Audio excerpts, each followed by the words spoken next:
And I'm very excited that yesterday in the Senate, the chairman of the Foreign Relations Committee tabled a motion for the American legislative arm to review the status of Kenya as a non-NATO ally because of violation of human rights, because of abductions, extrajudicial killings, using police against civilians, and again working with terrorist organizations in Sudan, in Somalia.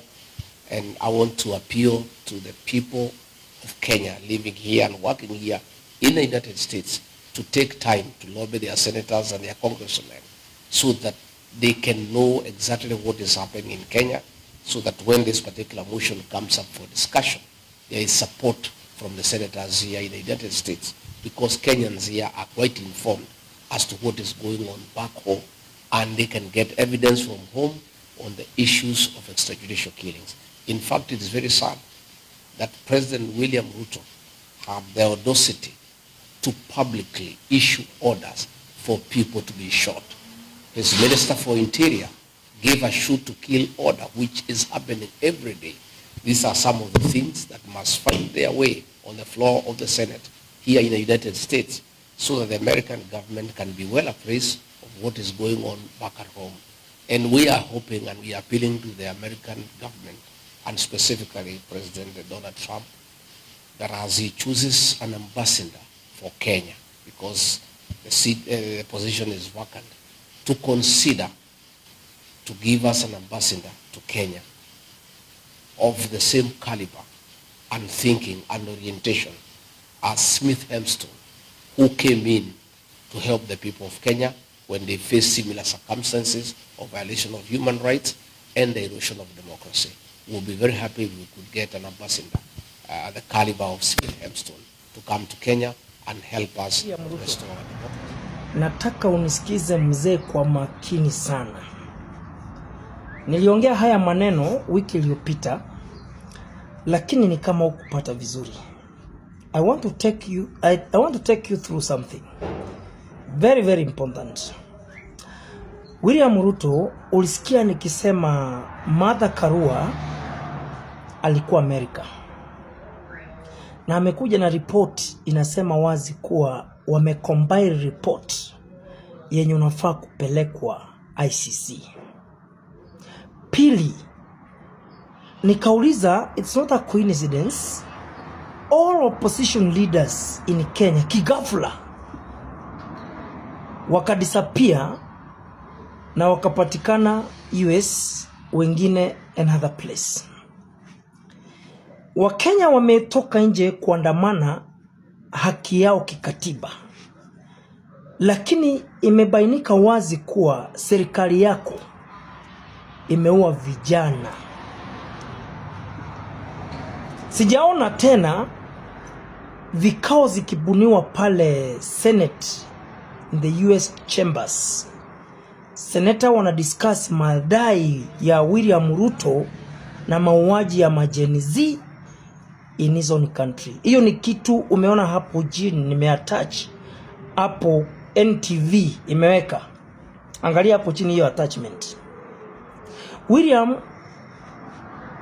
when I tell you that this opposition si kama ile ya Raila Odinga, na nimekuambia mara si moja, labda ile ya Raila Odinga ni ya politics of management, ndiye apate keki ya kula.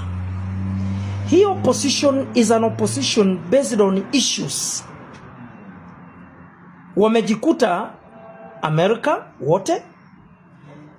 Kikafula Martha Karua amekuja rakaraka na amemwaga bombshell kuwa amecombine file, na si yeye peke yake. Kesi inapelekwa ICC kuhusu mauaji ya vijana imefanyika kwa hii regime. Kuna kitu hapa nataka nikufunue uangalie kidogo. It's not about the east or west. It's not about China. Ile trip ulienda China kutafuta maloans na ku strengthen the ties with the Chinese or the China or the east. It's about the accountability of people who have died under your leadership, under your regime. That is what is being asked in the United States of America. That's what the Trump regime is talking about. Sasa angalia, leo hii a motion is tabled in the US government chambers, the Senate, discussing about the president of Kenya, William Ruto, kuhusu madai ya mauaji ya watu, extrajudicial killings, police brutality. Kumbuka America iko na military hapa Kenya, ambapo that military is supposed to be used to defend and protect the lives of Kenyan citizens. Instead imetumika for political scores. Now unajua heshima ya America kama the US, at times they want to follow it up that how are our military being used. Maybe imekuwa concern kwa pande yao. Sasa imekuja hapa, unaona venye imepainika wazi. La muhimu ni hili. Raila Odinga amekuwa opposition, lakini opposition mwenye anafanya local matters, jinsi ya kusurvive kutoka hapa elekea kwingine.